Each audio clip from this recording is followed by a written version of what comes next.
Supreme കോടതിക്കും chief ജസ്റ്റിസിനുമെതിരായ party എംപിമാരുടെ വിമർശനം തള്ളി BJP.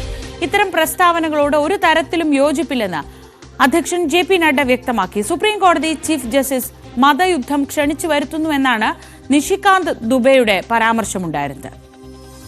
Parliament को सभी कानून बनाने का अधिकार है, कानून की व्याख्या करने का अधिकार सुप्रीम कोर्ट का है।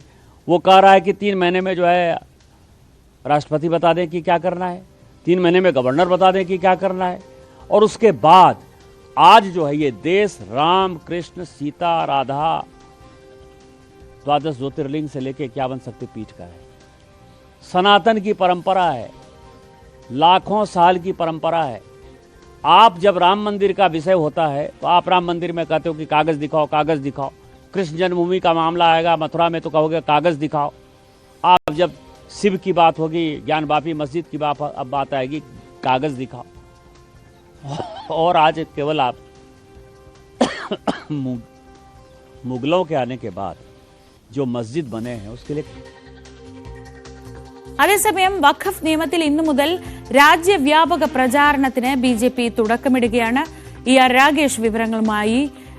രാഗേഷ്, ഈ പ്രസ്താവനകളൊക്കെ ബിജെപി ദേശീയ അധ്യക്ഷൻ തള്ളുമ്പോഴും വഖഫ് നിയമവുമായി ബന്ധപ്പെട്ട് പ്രചാരണം നടത്തുമ്പോൾ ചില കാര്യങ്ങളൊക്കെ പറയേണ്ടി വരുമല്ലോ ബിജെപിക്ക്.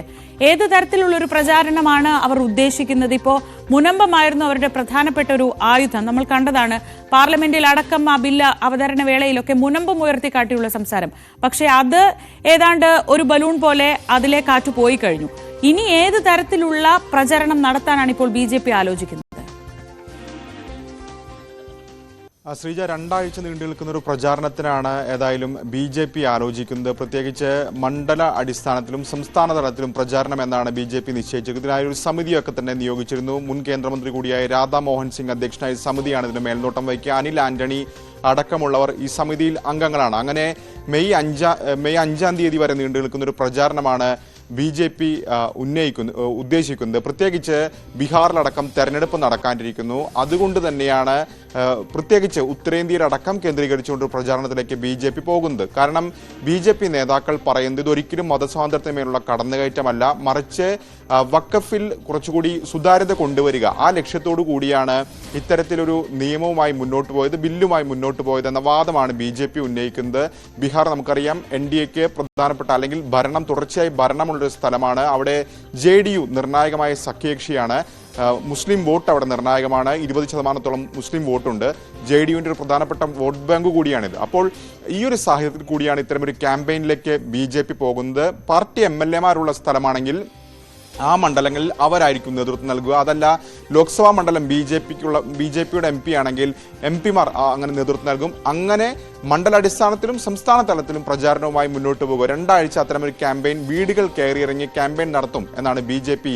വ്യക്തമാക്കിയിരിക്കുന്നത്. ഏതായാലും ഇപ്പോൾ വലിയ വിവാദത്തിന് ഇടവച്ചിരിക്കുന്നത് ജാർഖണ്ഡിലെ ഗോഡയിൽ നിന്നുള്ള സീനിയർ MP കൂടിയായ നിഷികാന്ത് ദുബെയുടെ പരാമർശമാണ്. ഇന്നലെ ആദ്യം എക്സിലാണ് അദ്ദേഹം ഇത്തരം വിമർശനം ഉന്നയിച്ചത്. അതായത് നിയമം കോടതി നിർമ്മിക്കുകയാണെങ്കിൽ പാർലമെന്റ് അടച്ചുപൂട്ടാം എന്ന് ആദ്യം എക്സിൽ കുറിച്ചു. അതിനുശേഷം വാർത്താ ഏജൻസികളോട് ഇക്കാര്യം പറഞ്ഞു. പക്ഷേ വാർത്താ ഏജൻസികളോട് ഇക്കാര്യം പറയുമ്പോൾ വിമർശനം കുറച്ചുകൂടി കടുപ്പിക്കുകയാണ് നിഷികാന്ത് ദുബെ ചെയ്തത്. അതായത് പാർലമെന്റിനാണ് നിയമം നിർമ്മിക്കാനുള്ള അധികാരമെന്ന് അദ്ദേഹം ആവർത്തിച്ചിരുന്നു. നിയമം വ്യാഖ്യാനിക്കലാണ് കോടതിയുടെ ജോലി എന്നാണ് അദ്ദേഹം പറഞ്ഞിരിക്കുന്നത്. മാത്രമല്ല സമീപകാലത്തുണ്ടായ കോടതിയുടെ ഇടപെടൽ തന്നെയാണ് നിഷികാന്ത് ദുബെയെ ചൊടിപ്പിച്ചിരിക്കുന്നതെന്ന് പറയാം. കാരണം ആദ്യം ഗവർണർമാർക്കും രാഷ്ട്രപതിക്കുമൊക്കെ തന്നെ ബില്ലുകളിൽ ഒപ്പിടാനുള്ള സമയപരിധി കോടതി നിശ്ചയിക്കുകയുണ്ടായി. അതിനുശേഷം കഴിഞ്ഞ ദിവസം വഖഫ് ബില്ലുമായി ബന്ധപ്പെട്ടുകൊണ്ട് വ്യവസ്ഥകളെ കോടതി ചോദ്യം ചെയ്തു. ഇടക്കാല ഉത്തരവ് തന്നെ കോടതിയുടെ ഭാഗത്തുനിന്നുണ്ടായി. അദ്ദേഹം അക്കാര്യങ്ങളൊക്കെ സൂചിപ്പിച്ചുകൊണ്ടാണ് ഇത്തരമൊരു വിമർശനം ഇപ്പോൾ നടത്തുകയും ചെയ്തിരിക്കുന്നത്. മാത്രവുമല്ല ചീഫ് ജസ്റ്റിസിനെ തന്നെ വിമർശിക്കുകയും ചെയ്യുന്നുണ്ട്.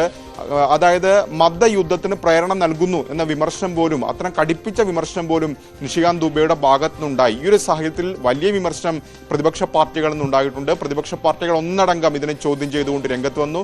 ഈ ഒരു പശ്ചാത്തലത്തിലാണ് രാത്രി ഏറെ വൈകി ജെ.പി. നഡ്ഡ ഏതായാലും ഈ വിഷയത്തിൽ പ്രതികരണവുമായി വന്നിട്ടുള്ളത്. ജെ.പി. നഡ്ഡ വ്യക്തമാക്കിയ കാര്യം ഇത് നിഷികാന്ത് ദുബെയെ പിന്തുണച്ച UP-യിൽ നിന്നുള്ള നേതാവായ ദിനേശ് വർമ്മയുടെയോ ഒന്നും തന്നെ നിലപാടുകളോട് പാർട്ടിക്ക് യോജിപ്പില്ല. അത് തികച്ചും വ്യക്തിപരമാണ്. മാത്രവുമല്ല, ജനാധിപത്യത്തിൽ അവിഭാജ്യ ഘടകമാണ് കോടതികൾ. ആ കോടതി പുറപ്പെടുവിക്കുന്ന ഉത്തരവുകളെല്ലാം തന്നെ മാനിക്കുന്നു. അതുകൊണ്ട് തന്നെ ഇത്തരം പരാമർശങ്ങൾ ഈ രണ്ട് നേതാക്കൾ നടത്തുകയോ മറ്റേതെങ്കിലും നേതാക്കൾ അത് ഏറ്റുപിടിക്കുകയോ ചെയ്യരുത് എന്നാണ് ഇപ്പോൾ JP നഡ്ഡ വ്യക്തമാക്കിയിരിക്കുന്നത്. ശ്രീജ. രാഗേഷാണ് നാഷണൽ ഡെസ്കിൽ നിന്ന് വിവരങ്ങൾ നൽകിയത്.